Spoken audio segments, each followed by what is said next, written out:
हाँ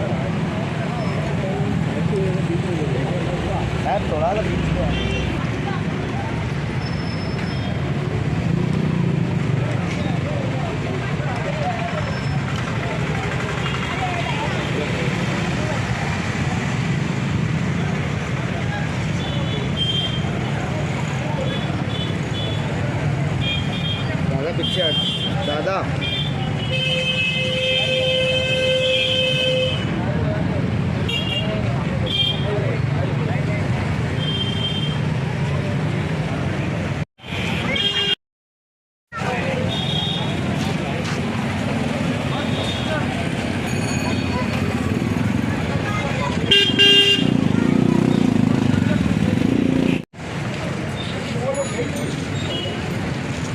गुजारिश करता हूँ कमिश्नर ने फौरी तौर पर मीटिंग बुलाकर रेडी रेगनर के हिसाब से उनको ज़मीन का पैसा अदा करे, ज़मीन काबे में ले और वहाँ पर एक नया कब्रिस्तान बने।